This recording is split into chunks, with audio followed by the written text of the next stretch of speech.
सोच भी नहीं सकते कि सचमुच भगवान ऐसा अब भी कर रहा है। पिछले उदाहरण सुना करते थे हम कि भगवान ऐसा दे दिया, उसको ऐसा कर दिया। आपको वर्तमान में दिखा देंगे, रोज कथा सुनाया करोगे अपने मित्रों को कि आज मेरा इतना ऐसा हो गया, ऐसा सुख हो गया। ये वो परमात्मा है। परमपिता परमात्मा कबीर परमेश्वर जी हम सभी के जनक हैं, कुल के मालिक हैं।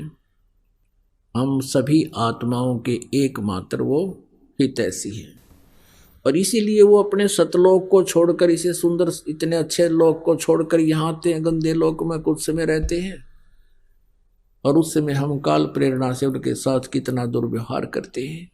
पुण्यात्माओं, एक जब परमेश्वर यहाँ आए हुए थे, एक रामानंद नाम के महर्षि थे, ब्राह्मण, और उनका बहुत बोलबाला था। उन्होंने 1400 ऋषि शिष्य बना रखे थे, और वो उनका प्रचार किया करते थे। महर्षि रामानंद जी द्वारा निकाले निष्कर्ष, कंक्लूजन, जो उन्होंने वेदों, गीता और पुराणों को पढ़ा था, उसके आधार से वो अन्य जनता को शिक्षा दिया करते थे।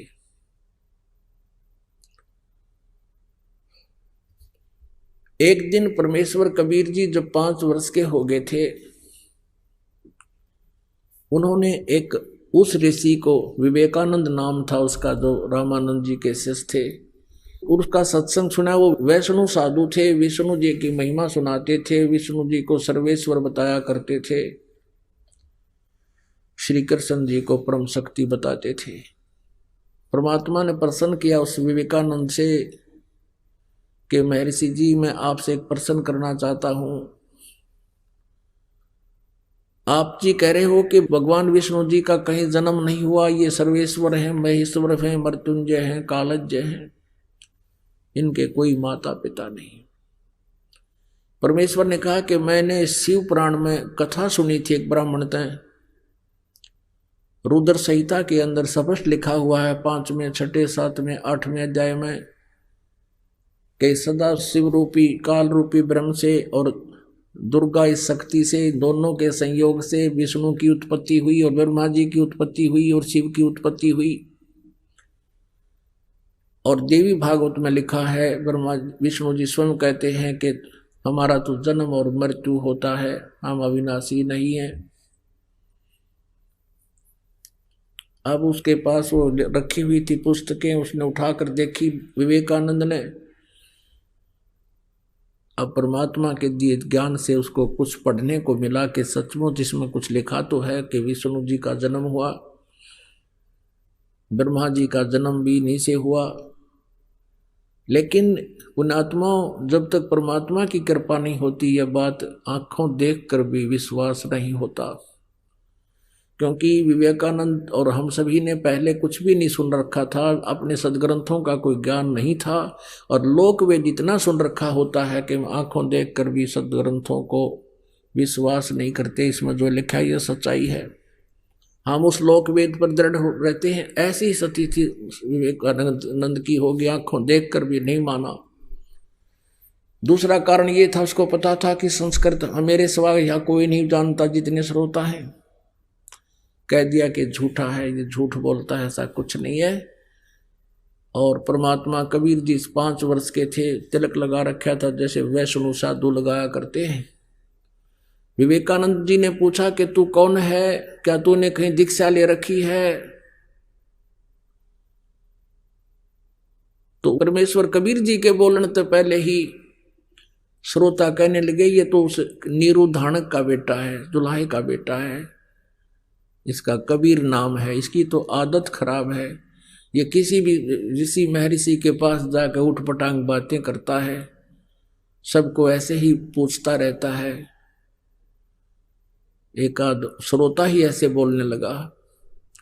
तो विवेकानंद ने पूछा कि तू इतनी गहरी बातें सदग्रंथों की बोल रहा है, क्या तूने कहीं दीक्षा ले रखी है? कबीर परमेश्वर ने कहा कि हाँ, मैंने गुरु बना रखा है। उस विवेकानंद जी ने पूछा कि तूने कौन गुरु बना रखा है? कि जो आपने बना रखा वो मैंने बना रखा। अब विवेकानंद जी कहने लगा तू सीधे मुंह बात कर, तू जुलाहे का शूद्र का लड़का, और मैं ब्राह्मण और मैंने महर्षि रामानंद पंडित से नाम ले रखा है, वो तेरे जैसे शूद्रों की तो शकल भी नहीं देखता, तू झूठ बोलता है, कपटी है। देखो रे लोगों, ये क्या बकवास कर रहा है, मेरे गुरुजी की बेइज्जती करता है, शूद्र होकर के मेरे स्वामी जी से इसने नाम ले रखा है। कल देखना इसकी वहां श्यामत आएगी, तुम सभी आना और गुरुजी के सामने हैं इसको लाएंगे बुलाएंगे, और तुम देखना ये कितना झूठा है, इसने कोई नाम नहीं ले रखा। अपनात्मा अगले दिन 10 मस्टंडे पकड़ के ले गए कबीर परमेश्वर को, बालक को, 5 वर्ष के बच्चे को रामानंद जी के सामने जाके खड़ा कर दिया। रामानंद जी झोपड़ी के अंदर अपनी कुटिया के अंदर बैठे थे, सामने पर्दा लगा लिया था। विशेषकर उस दिन गेट के ऊपर के आज जुलाहा कबीर को लाया जाएगा और मैं दिखाऊंगा इनको, मैंने इसको कोई उपदेश नहीं दे रखा। ऐसा ही हुआ। पर्दे के अंदर से पूछा स्वामी जी ने कि तू कौन जात है तेरी और किस पंथ से यानी संबंधित है, तेरा कौन सा पंथ है। अब देखो पुण्यात्मा, परमात्मा सामने खड़े हैं, एक 2 कौड़ी का जीव रामानंद अंदर से कैसे भगवान के साथ दुर्व्यवहार करता है और बाद में कैसे स्वीकार करता है। हमारी सबकी ऐसे बुद्धि जो है ना भ्रमित है, काल ने हमारा नशा कर रखा, मांडी पाक रहे हैं और किसी का कोई ब्योत नहीं। धरती तोलते फिरते हैं, 1 मिनट में अदरक मार जा, पड़ा पड़ा मुंह बावे, माए मक्खी निकले और बड़े मुंह में के हाथ भी ना उठे जीव का, और पता नहीं 1 मिनट में के कुकर्म करने तैयार हो जाए। तो ये अभिमान जीव का सबसे बड़ा शत्रु है। किसी को विद्या का, किसी को जाति का, किसी को पद का, किसी को धन का, ये अभिमान जीव का सबसे बड़ा शत्रु है। तो यहाँ गुरु और शिष्य की आपस में जो वार्ता होती है थोड़ी सी वो सुनाएंगे, और जो दास आपको सुनाने जा रहा है उसका भूमिका बना रहे हैं। आडा पर्दा लाए करे रामानंद बूजंत, दास गरीब कुरंग छवि ही अजर डाक कूदंत। कौन जात कुल पंथ है, कौन तुम्हारा नाम है, दास गरीब आधीन गति वो बोलत है बलि जाऊं मैं। जात हमारी जगत गुरु परमेश्वर है पंथ, दास गरीब लिखत पढ़े मेरा नाम निरंजन कंत। अब यहाँ पर आदरणीय गरीबदास साहिब जी परम पूज्य परमेश्वर कबीर जी की महिमा आंखों देखी अपने उनके द्वारा प्राप्त उस तत्व ज्ञान से में ही लिख रहे हैं, उन परमेश्वर के द्वारा प्राप्त उस दिव्य दृष्टि से देख कर लिख रहे हैं। जैसे तुलसीदास जी ने लाखों वर्ष पहले की घटना रामायण और कलयुग के अंदर ज्यों की तो अपने सिंपल लैंग्वेज में यथार्थ चित्रित कर दी थी, लिख दी थी। इसी प्रकार गरीबदास जी ने परमेश्वर कबीर जी की, परम पूज्य कबीर जी की वो यथार्थ घटना लीला अपनी अमृतवाणी में बोली। कैसे कैसे वार्ता हुई थी उनकी, तो गरीबदास जी अपनी तरफ से बता रहे हैं क्या, इसलिए यहां गरीबदास शब्द आ रहा कबीर जी के स्थान पर। कबीर परमेश्वर क्या बोले, रामानंद जी ने पूछा कौन तुम्हारी जाति है और क्या तुम्हारा नाम है, तो गरीबदास जी कहते हैं आधीन होकर जैसे गुरु जी के सामने एक शिष्य सुयोग्य शिष्य को व्यवहार करना चाहिए ऐसे कर रहे हैं। और क्या बोले, बोलत है आधीन गति, आधीनी से बोल रहे हैं। गरीबदास जी कहते हैं मैं बलिहारी जाऊं उस परमेश्वर के समर्थ शक्ति होते हुए इतने विनम्रता से बात कर रहे हैं छोटे से जीव के सामने। जात हमारी जगत गुरु और परमेश्वर है पंथ, दास गरीब लिखत पढ़ मेरा नाम निरंजन कंत। पुण्यात्मा इस परमात्मा की ये घटना लीला याद आती है, क्योंकि आप जिन इतना सुन नहीं रखा, नए नए भक्त आए हैं। इस दास जी को जब ये बातें चित्रित होती हैं, वो घटना, इधर परमात्मा खड़े हैं 5 वर्ष के बालक के रूप में, महर्षि रामानंद जी बैठे हैं और अपने एक जीव को सद्बुद्धि देने के लिए परमात्मा कितना कष्ट उठाते हैं। अब रामानंद जी गालियां दे रहे हैं भगवान को और वो करबद्ध खड़े हैं। तो पुण्यात्माओं, हमारा हितैषी कौन है? एक शराबी बालक लड़का बाप ने बूंदी अच्छी कह देता है और वो बेचारा आंखों में आंसू बहाता और बैठ जाता है, और फिर भी ये सोचता है इसकी नशा उतर जाएगा तब ये ठीक बोलेगा मुझे। तो पुण्यात्माओं, यही स्थिति आज हमारी है। कबीर साहब कहते हैं, कबीर ये माया अटपटी सब गट आन अड़ी, और किस किस न समझाऊं या कुएं भांग पड़ी। सबको प्यारा किए, ये सब उसी के बच्चे हैं। और यह भांग पैदी काल ने यहाँ की ये बकवाद बेमतलब की गोटी ला ले, कोठी बना ले, कार ले ले, इससे मुड़ जा दिया। और फिर परमात्मा ने सोचा इसने कर लेने दे, कह लेने दे, जो बूंदी अच्छी मुझे बोल रहा है, जब ये नशा उतर जाएगा ना फिर देखना यो किस तरह मुझसे व्यवहार करेगा मेरा बच्चा। तो वही स्थिति रामानंद जी के साथ बनी। परमात्मा बोले, जात हमारी जगत गुरु, मैं जगत गुरु हूं, पूरे विश्व को ज्ञान देता हूं और किसी के पास ज्ञान नहीं है। और पुण्यात्माओं, वेद गवाही देते हैं। ऋग्वेद मंडल नंबर 9 सूक्त नंबर 86 मंत्र 26-27, ऋग्वेद मंडल नंबर 9 सूक्त 82 मंत्र 1, 2, 3 में, ऋग्वेद मंडल नंबर 9 सूक्त 96 96 के मंत्र 16 से लेकर 20 में, ऋग्वेद मंडल नंबर 9 सूक्त 20 मंत्र 1 में, ऋग्वेद मंडल नंबर 9 सूक्त नंबर 1 मंत्र 8 और 9 में, और भी बहुत स्थानों पर है। यह स्पष्ट किया है कि वो कबीर परमात्मा है, ऊपर तीसरे धाम मुक्ति धाम में रहता है, वहां से गति करके आता है, अपनी अच्छी आत्माओं को मिलता है, उनको तत्व ज्ञान से परिचित करवाता है। जो तत्व ज्ञान वही बताता है आकर के, अपनी महिमा आप ही ठीक ठीक बता सकता है, और कोई नहीं जानता उस परमात्मा की द्वारा रची हुई सृष्टि को और उसके अध्यात्म ज्ञान को। उसी दृष्टिकोण से परमात्मा यहाँ खड़े हैं, कह रहे हैं, जात हमारी जगत गुरु और परमेश्वर है पंथ। मेरा पंथ यानी कौन सा मार्ग है? जैसे कोई तो विष्णु जी का पंथ है, वैष्णु है, वो विष्णु तक का ज्ञान जानते हैं, विष्णु जी तक का, और किसी का नाथ पंथ है, वो शिव जी तक का ही मार्ग है, वो शिव जी को इष्ट रूप में मानकर वही उसी का मार्ग है, वही पंथ है। कोई ब्रह्म तक की साधना बताते हैं, वो ब्रह्म तक का पंथ है। तो ये परमात्मा कहते हैं, मेरा परमेश्वर है पंथ, मैं जो मार्ग बताने आया हूँ भक्ति का, वो उस परम पिता, उस परम अक्षर ब्रह्म का है, उस परमेश्वर का है, जिसमें गीता जी अध्याय नंबर 18 के श्लोक नंबर 62 में कहा है कि अर्जुन तू सर्वभाव से उस परमेश्वर की शरण में जा, जिसकी कृपा से तू परम शांति और सनातन परम धाम को प्राप्त होगा। मेरा वो उस परमेश्वर वाला पंथ है। परमात्मा स्वयं अपनी महिमा आप ही बताने आए, और मेरा नाम पूछते हो तो मैं वो परम अक्षर ब्रह्म हूं। अब यह बात रामानंद जी के गले नहीं उतरी। रे बालक सुन दुर्बुद्धि, तेरा घटमट तन आकारे, दास गरीब दर्द लगा हो बोले सिरजनहारे।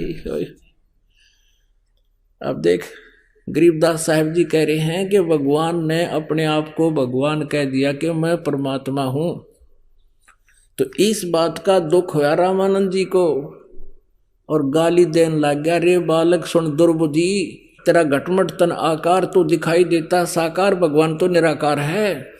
अब विष्णु जी का पुजारी और मूर्ति रख है, सारे चित्र ला रहा, और कह स्वर्ग में जाऊंगा वहां भगवान रहता है विष्णु जी, और फिर भी उसके लोक वेद से मान रहा है कि भगवान तो निराकार होता है और तू दिखाई दे रहा है। और फिर क्या बताते हैं कि तू मोमन का पाल हुआ। अब जैसे मोमिन माने मुसलमान, तुझे वो मुसलमान जुलाहा नीरू उठा कर लाया था, तेरी माँ का बेरा ना तेरे बाप का, तेरी जात का बेरा ना तेरे धर्म का, कुजात तू अपने आप को भगवान कहता है। रामानंद जी भगवान को गालियां दे रहे हैं। तुम मोमुन के पालवा, यानी उस एक मुसलमान दुल्हे के घर पर तू पल रहा है और अपने आप को भगवान कहता है। तुम मोमुन के पालवा जुल्हे के घर बासे, दास गरीब अज्ञान गति इतना दृढ़ विश्वास। मान बढ़ाई छोड़ कर बोलो बालक बेने, दास गरीब अधम मुखी एता तुम गट फैन। मरत मरत बहु जग गए लखी न अस्थिर ठोरे, दास गरीब जिहान में तुम सा नीच न ओर। रामानंद जी परमात्मा को अच्छी बुरी बुरी बुरी कह रहे, खोटी खोटी। तर्क तलु से बोलते रामानंद सुरज्ञाने, दास गरीब कुजात है आखिर नीच निदान। कहते हैं तू कुजात है, कुजात यानी तेरी जात का बिना बेरा, इसलिए तू बकवाद भी घनी कर रहा है, अपने आप को भगवान बता रहा है। अब क्या बताते हैं, ए स्वामी सृष्टा में। वैसे तो बहुत बड़ा विवरण है, लेकिन समय के अभाव से जो दास थोड़ा सा प्रसंग सुनाना चाह रहा है वहां ला रहा है आपको। परमात्मा कहते हैं ए स्वामी, क्योंकि कबीर परमेश्वर जी ने उनको गुरु बना लिया था। क्योंकि गुरु रामानंद जी को किस लिए बनाया परमेश्वर ने, ये मर्यादा बनाए रखने के लिए कि नहीं तो आने वाले समय में काल के दूत ये कह देंगे गुरु जी की आवश्यकता क्या है, कबीर जी ने कौन सा कोई गुरु बनाया था। और परमात्मा कहते हैं गुरु बिन माला फेरते, गुरु बिन देते दान, गुरु बिन दोनों निष्फल हैं, चाहे पूछो वेद पुराण। अब वहां शिष्य और गुरु की भूमिका भी स्वयं ही करके दिखाई कि ऐसा होना चाहिए आपको गुरु शिष्य के बारे में। गुरु जी अच्छी बूंदी बोल रहे हैं और परमात्मा एक सुयोग्य शिष्य की तरह हाथ जोड़े खड़े हैं, लेकिन फिर सच्चाई बता रहे हैं। ए स्वामी सृष्टा में सृष्टि हमर तीरे, दास गरीब अधर बसु में अवगत सत्य कबीरे। ओए होए, ए स्वामी सृष्टा में यानी सारी सृष्टि का रचने वाला मैं हूं, और सारी सृष्टि यानी अनंत करोड़ ब्रह्मांड मेरे आधार हैं, और मैं ऊपर रहता हूं। अवगत सत्य कबीर, अविनाशी का परमात्मा हूं। सत्य माने अविनाशी, अविगत माने जिसकी गति जिसकी स्थिति से कोई भी परिचित नहीं है, वो स्वयं ही आकर बताता है, और वो फिर मारे गले उतरती नहीं, इसलिए बात अभी तक उलझ रही थी। सुन रामानंद राम में मैं बावन नरसिंगे, दास गरीब सर्व कला मैं व्यापक सर्वंग। चारों युग में हम पुकारे कोक कहा हम हेल रे, हीरे माणक मोती बरस ये जग सुगता ढेल रे। गोता मारूं स्वर्ग में जा बैठूं पाताले, गरीब दास ढूंढता फिरूं अपने हीरे मोती लाले। मैं रोवत हूं सृष्टि को ये सृष्टि रोवे मोहे, कह कबीर इस योग को समझ ना सकता कोई। गरीबदास जी बता रहे हैं कि कबीर भगवान ने बोले कि मैं तो तुम्हें रो रहा हूं कि तुम मेरे बच्चे हो, तुम काल के जाल में फंस गए हो, थारी बिरान माटी कर रखी, कोई किसी का बेटा मर गया, किसी की बेटी मर गई, और किसी के 2 लड़के हैं, एक मर गया, ने सोचा भगवान एक तो बच गया, और पहले दोनों थे, जब एक चला गया कौन सी डाल डाली, और दूसरे का नंबर आ गया जब के कर लेगा। तो यहाँ सबको नो सकोड़ रखा है, चल इतनी ईब तब और तो बचेंगे, इतना यो हो गया सो हो गया, बाकी तो बचे रहेंगे, बाकी की क्या प्रोटेक्शन कर दिया तूने। यह सोच पहले थी, जब एक लड़का मरा तो ये अज्ञान हटेगा आपका। तो क्या बताते हैं, मैं रोवत हूं सृष्टि को और सृष्टि रोवे वो ही। ये मुझे ढूंढते फिरते हैं कि वो भगवान तो जो है ना सब सुख देता है, अकाल मृत्यु से भी बताता है, हमारे आने वाले जीवन में जो संकट है उनसे भी बचाता है। तुम इस गुण युक्त परमात्मा की खोज में भटक रहे हो और इन काल के दूतों को फंस जाते हो। मैं तुम्हें रो रहा हूं कि तुम मेरे बच्चे हो, मेरे पास आ जाओ, मैं तुम्हें सुख दूंगा। लेकिन हमारा जो वियोग हो गया बीच में, हमारे इस वियोग को अब कोई नहीं समझ पा रहा है। अपना आत्माओं परमात्मा आके न्यू कहे मैं भगवान हूं ना जचे, और मेरे जैसा दास बीच में बिचौलिया होकर बताओगा अरे यू भगवान खड़ा भाई, फिर आदमी समझेगा, सोचेगा, विचार करेगा। अब जैसे एक समय एक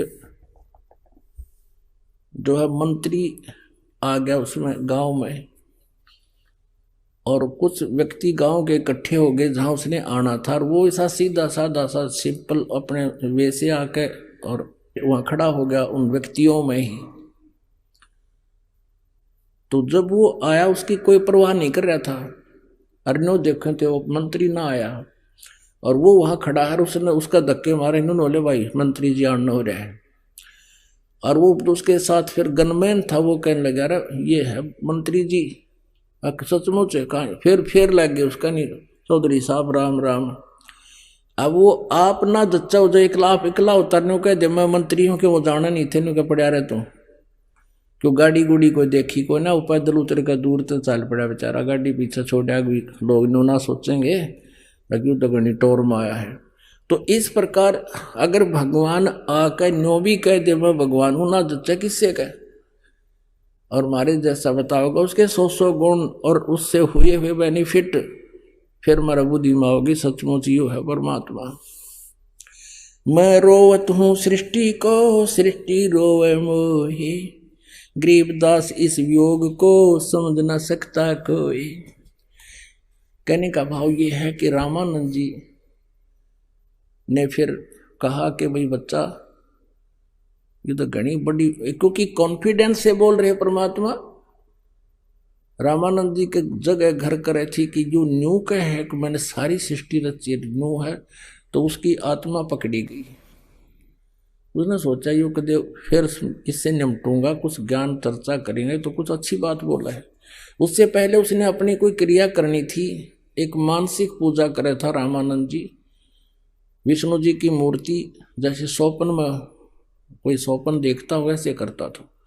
तो उसमें क्या करते हैं, कर्मकांड के अंदर भगवान की मूर्ति के सब कपड़े उतार दिए जाते हैं और वो गंगा जल से नहाते थे, जैसे स्वप्न के हिसाब से एक प्रैक्टिस थी उसकी। मानसिक सेवा बोलते थे, पूजा कहते थे, सेवा माने पूजा।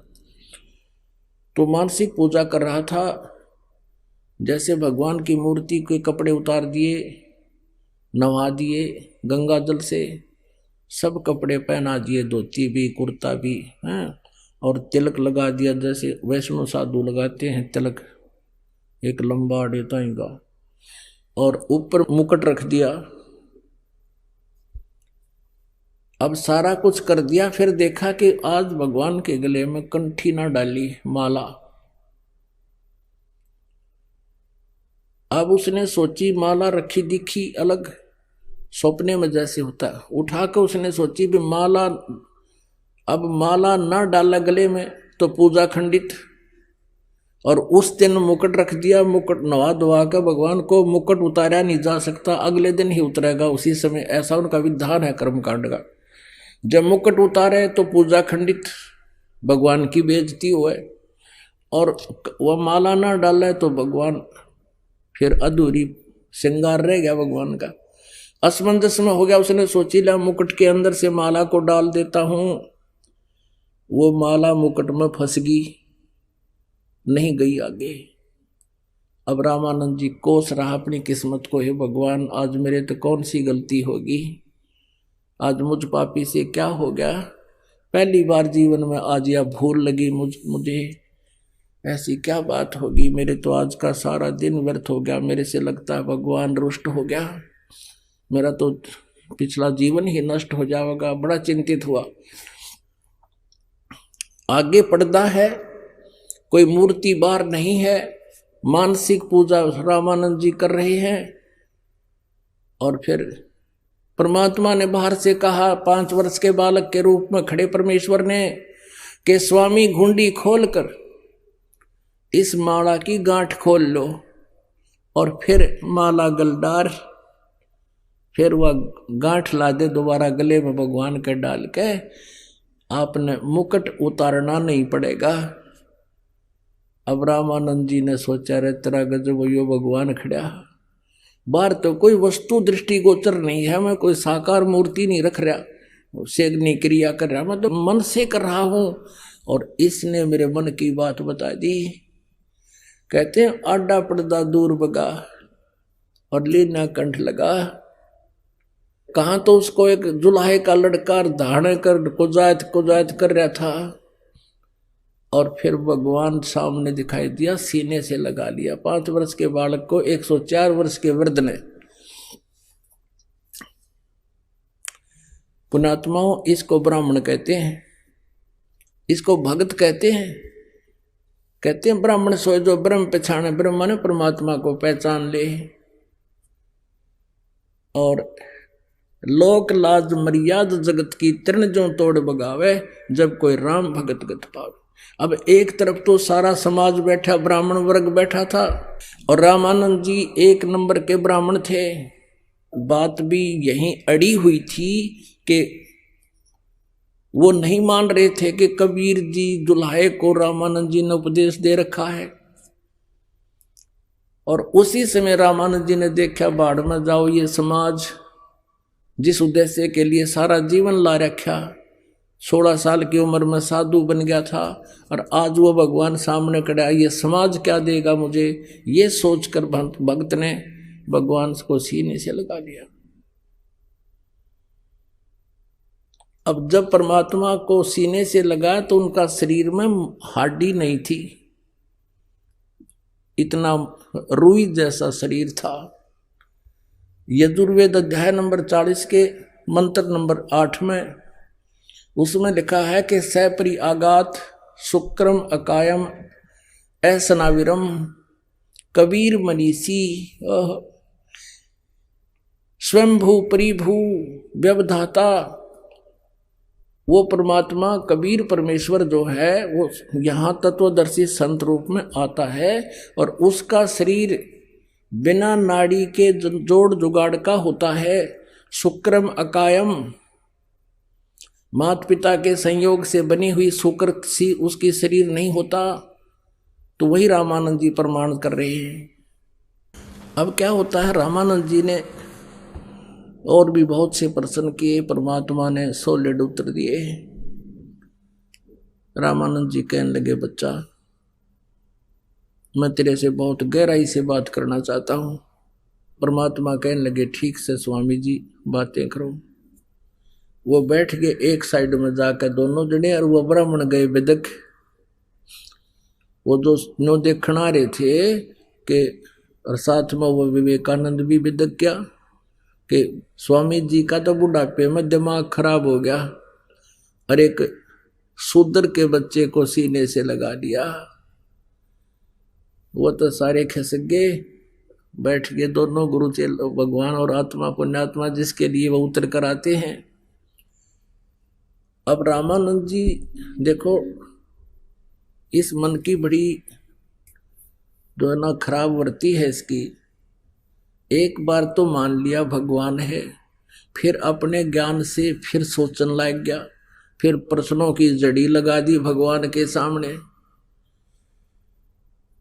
इतने में एक ब्राह्मण आ गया, ब्राह्मण जाति से एक व्यक्ति आ गया। वो बहुत दुखी था और पहले से ही रामानंद जी का शिष्य था।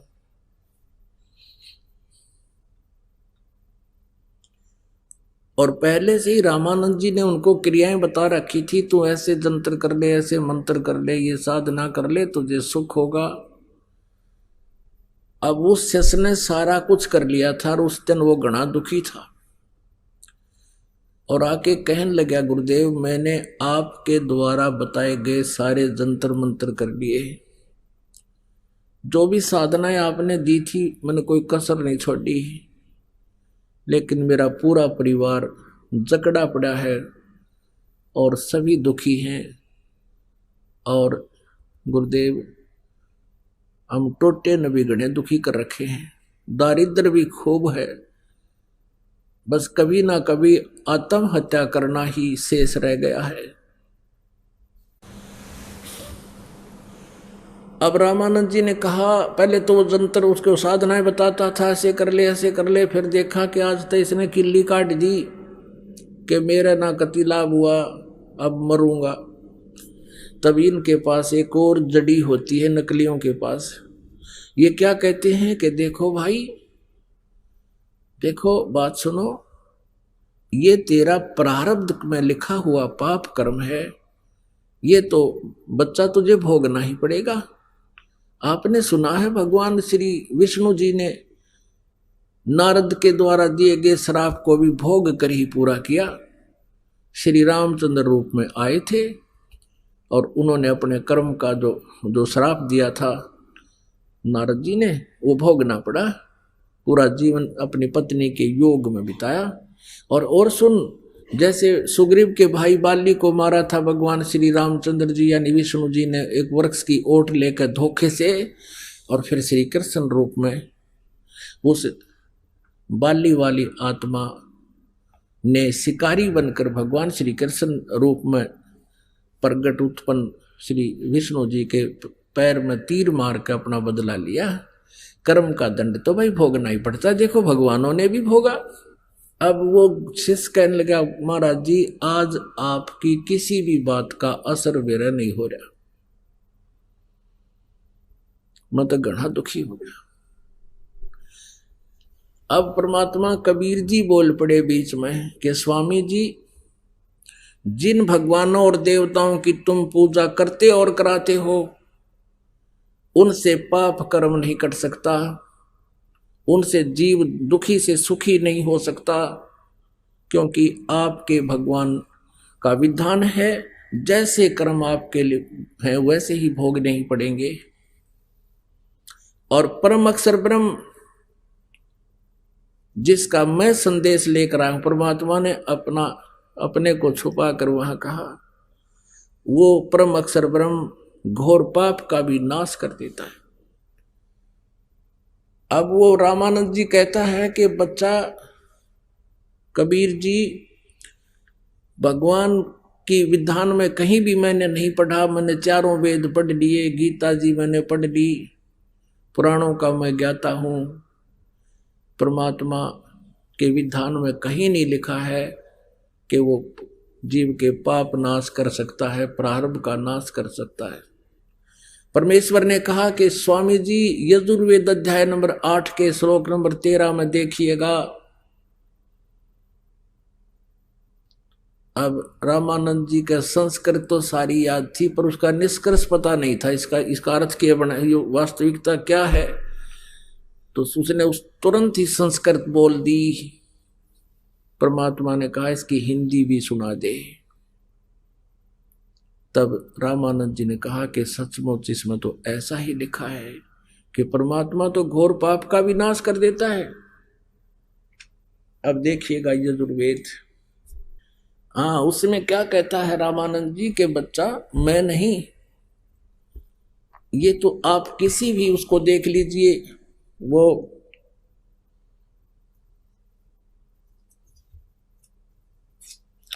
शुक्राचार्य भी यही कहते हैं जो राक्षसों के गुरु थे, और बृहस्पति जी भी यही कहते हैं कि अपने कर्म का दंड तो भोगना ही पड़ेगा। और फिर प्रमाण दिखाते, पुराण में ऐसा लिखा, देखिएगा जो रामानंद जी ने कहा कि बृहस्पति देवताओं के गुरु भी यही कहते हैं कि किया हुआ कर्म तो भोगना ही पड़ेगा।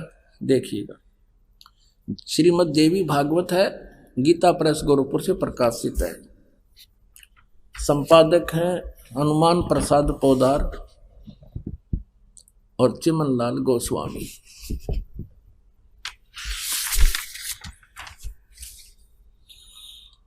इसके प्रकाशक एवं मुद्रक हैं ये गीता प्रेस गोरखपुर, गोविंद भवन कार्यालय कोलकाता का संस्थान। इसके देखिएगा ये देखिएगा 282 पृष्ठ पे 5वें स्कंद में, ये 5वां स्कंद और संक्षिप्त देवी भागवत 282 पृष्ठ पे, यहां देखिएगा।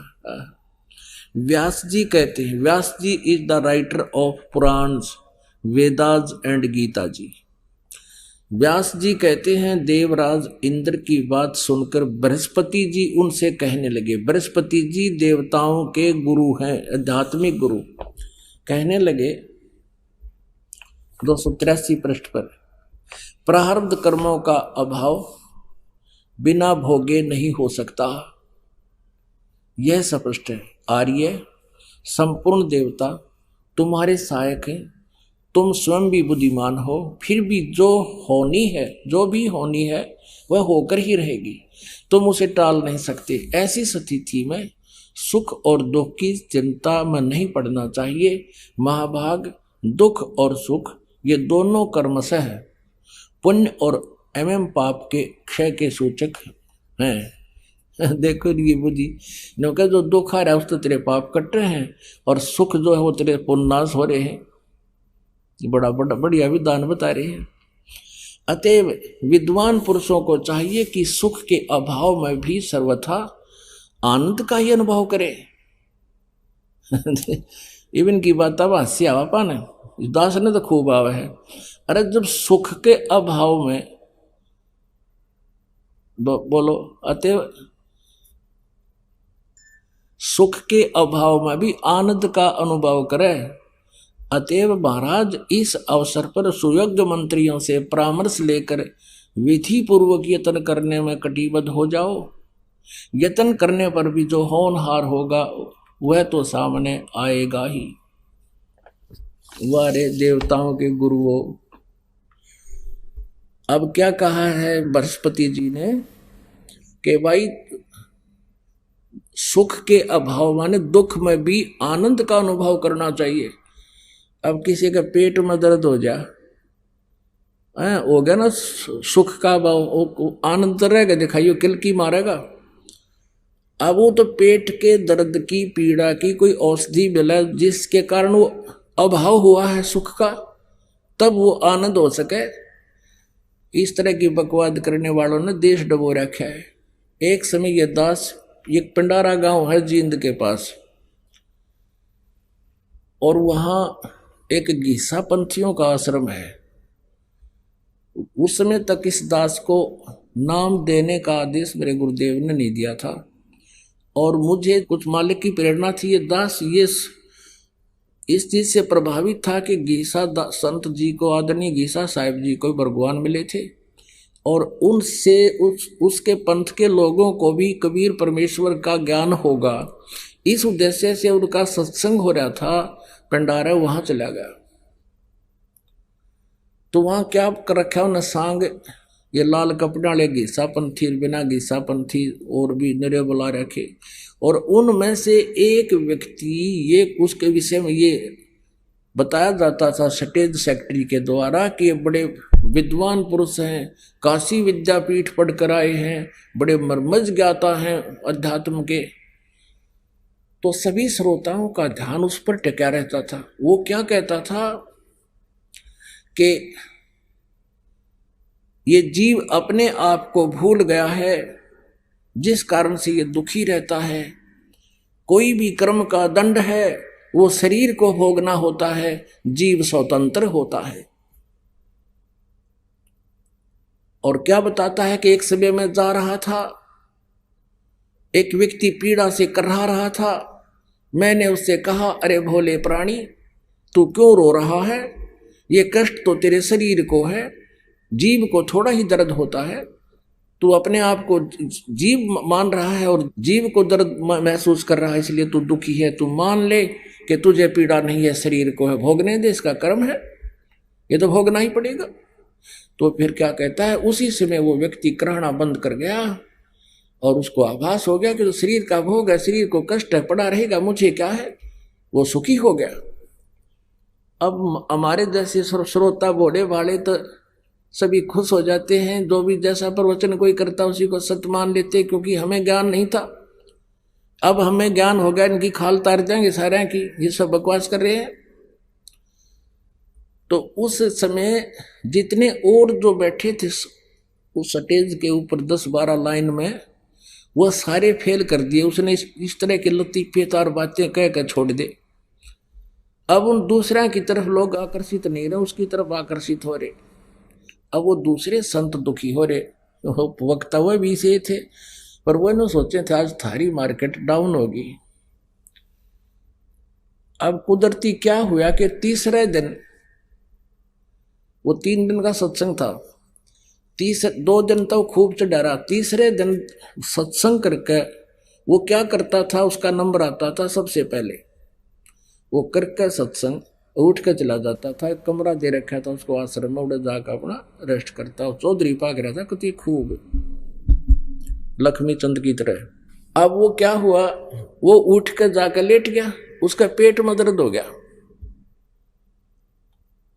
अब श्रोता भी तकरीबन उठ जाते थे, कोई 20-30 रह जाते थे, वह दूसरे अपने थोड़ी बहुत देर गा बजा कर वो भी उठ जाते थे। उस दिन ऐसी बीत रही थी उनके साथ। उसके पेट में दर्द हो गया, उस वो ब्रह्म ज्ञानी गए और वो चिल्लावा डांगर की डाले, आयो मर गया, आयो मर गया, और खारा दड़ी पक्का बेटी का बाप।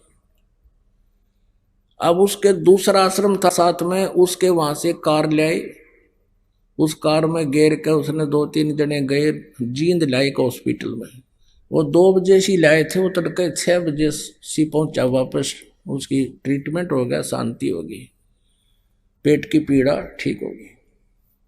और वो आया ना जब, वो सारे उठ लिए बाबा जी जो प्रवचन करता हुआ, मार्केट डाउन हो रही थी जिनकी, वो तो इस तलाश में थे कि कद ठावे इसकी बकवाद सामने आवे। तो वो गाड़ी से उतरकर अपने रूम की तरफ चला, जैसे जच्चा चाल लग रहे, धीरे धीरे कदम रखे, क्यों पेट में पीड़ा हो रही उसका।